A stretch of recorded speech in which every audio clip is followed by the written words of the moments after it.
Yo, hey, this shit easy, nigga. Hey, all I'm talking about, nigga, I'm still out here trying to get it. Contender Regime Boxing checking back in with y'all, man. What's good? So JERMALL CHARLO and DEMETRIUS ANDRADE have been in the news recently about them possibly finally burying the hatchet and trying to make this fight happen, man. This fight has been long overdue for DEMETRIUS ANDRADE versus either of the Charlos, but the saga between JERMALL and DEMETRIUS ANDRADE have been going on for the longest. And this is a fight that, in my opinion, for hardcore boxing fans, is just a fight that needs to happen. And for JERMALL CHARLO and DEMETRIUS ANDRADE, for both fighters, it's really the only fight that makes sense. It's the only fight for either guy that makes any sense in regard to fights that are realistic that could be made.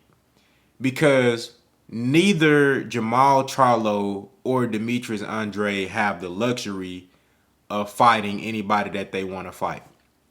We know that DEMETRIUS ANDRADE has been running down on Canelo time after time after time, trying to make that fight. He even put himself in perfect position where Canelo was one fight away from undisputed at 160. Only person that he had to beat. He had all three belts. He had three belts. The only belt that he didn't have was DEMETRIUS ANDRADE's WBO belt. And he opted out of fighting DEMETRIUS ANDRADE and went up to 168. Or 175 and then to 168. He dipped out of that division as soon as the opportunity was available for him to be undisputed versus DEMETRIUS ANDRADE. That's the guy that Andrade wants to fight. He tried to get Billy Joe Saunders in the ring. Billy Joe Saunders ended up failing a drug test. So he lost that opportunity. He's been calling out JERMALL CHARLO for years, and JERMALL CHARLO has seemed uninterested in that fight. He's blown off DEMETRIUS ANDRADE and just, said, hey, I don't want to fight this guy. I don't want to be in a position to help him put him in a position to make money. I don't want to have anything to do with this guy. So it's three matchups that DEMETRIUS ANDRADE has been trying to get for the long. He's been trying to fight Triple G. Triple G don't want no smoke with DEMETRIUS ANDRADE. I mean, this dude is, like, for real, he's one of the most avoided fighters in the sport of boxing. He's like top 5, one of the most avoided guys. You can say that he's boring. You can say that, he's not exciting enough. He don't have a lot of power and all this shit. You know how these casual fans, because the fans that don't know how to appreciate all styles of boxing, in my opinion, those are casual fans. You can say, well, this style is my least favorite. You can say that, but if you don't know how to find an appreciation for a particular type of style and give that fighter credit for being able to use that style at a high level and be extremely skilled with that style and win and be productive and successful with that style, then in my opinion, you just a casual fan because you just want to see one thing. You just want to see power and knockouts and all the blood and guts and all that shit. You dig what I'm saying? Like, me personally, when Sean Porter was like fighting like a football player and wrestling, like when he fought Devin Alexander and shit like that, headbutting and using all these roughhousing tactics and shit, that wasn't my favorite shit to watch, but he was successful with it. So I was able to pay attention to the nuances of what he was actually doing that was making him successful. I was able to break that shit down and be like, okay, like these are some of the things that he's doing, like this shit really giving fighters problems and it's effective. You dig what I'm saying? So you don't have to like a particular style, but you can't totally discredit a guy and say, well, their style is boring, they don't deserve good fights. That's complete bullshit to me. So Demetrius Andrade, whether you like watching him fight or not, this dude is legitimately being ducked by a lot of guys. And I'm a huge fan of JERMALL CHARLO, but I've come to realize that JERMALL CHARLO, he just haven't been interested in fighting Andrade. Seemed like to me, Andrade, he want to fight.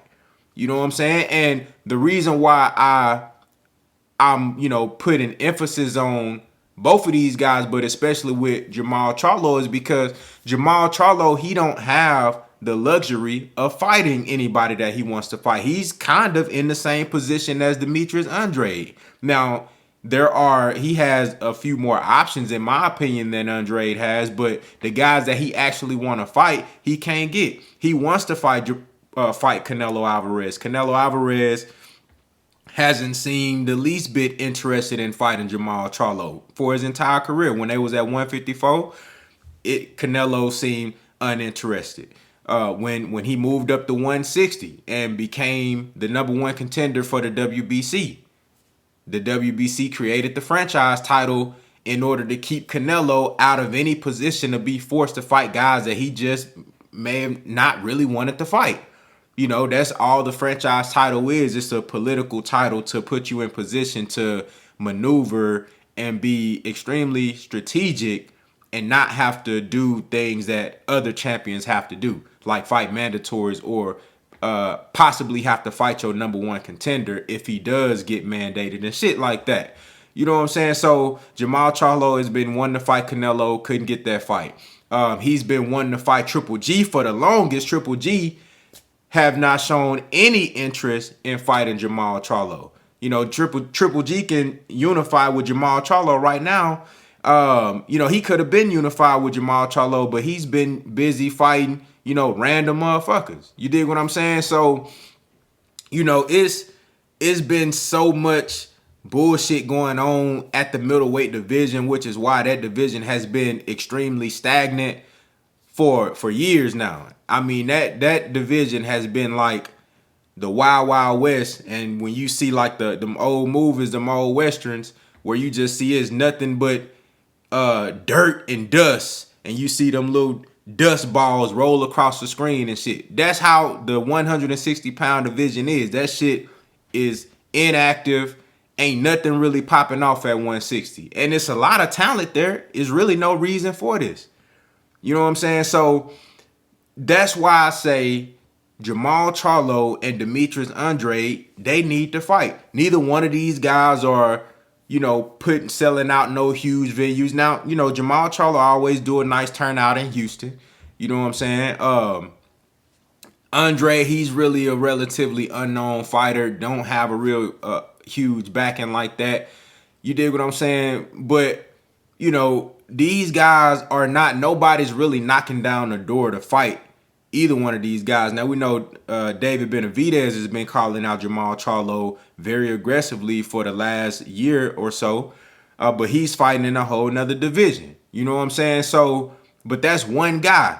Outside of that, and Demetrius Andrade, nobody is really like trying to fight JERMALL CHARLO. And we just talked about how people are really not trying to fight. Canelo Alvarez don't want no parts of Demetrius Andrade. JERMALL CHARLO has shown that he didn't really want no parts of Demetrius Andrade. Triple G don't want no smoke with Demetrius Andrade. So these guys have to come together and make this fight for their own benefit. Not just for the fans. Of course, for us, it'll be great. We'll finally get to see who's the best fighter out of the two. I think the winner of that fight shall be deemed as the #1 fighter at middleweight.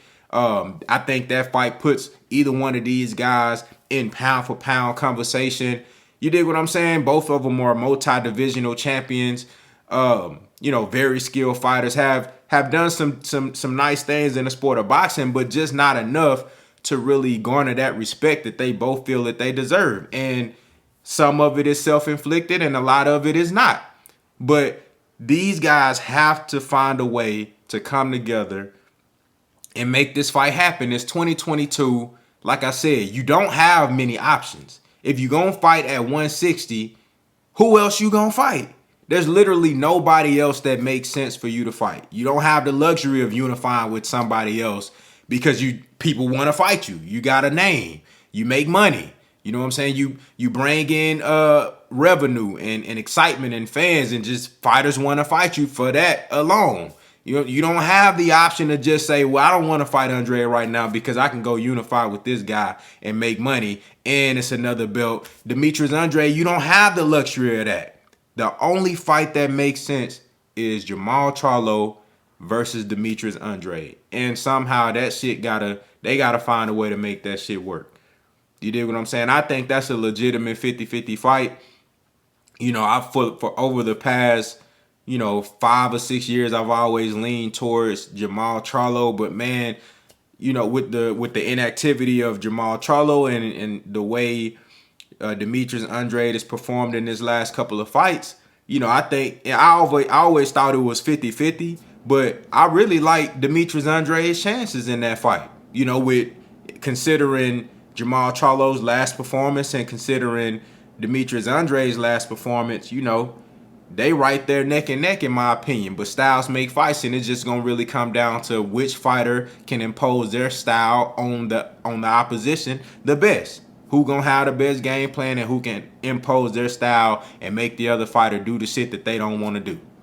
You dig what I'm saying? That's what it's gonna come down to. So fights like this are the ones that all the speculation ain't gonna mean shit. You just gotta see the fight. Just like Errol Spence and Terrence Crawford. We can speculate all day long. You know what I'm saying? You say this, I say this, woo woo. But at the end of the day, the only way we're gonna find out is when we see the fight. You know what I'm saying? That's a true 50-50 fight. So y'all let me know what y'all think down in the comments. How do y'all feel about a potential fight between JERMALL CHARLO and Demetrius Andrade? What do you think the likelihood of this fight actually happening is? Do you think we can get this shit in 2022, or is this gonna be one of those fights that forever elude the fans, and it's just gonna be one of those fights that years later on down the line we talk about what the fuck could have happened? Y'all let me know what y'all think down in the comments, man. Contender Regime Boxing. I'll holler at y'all boys, man.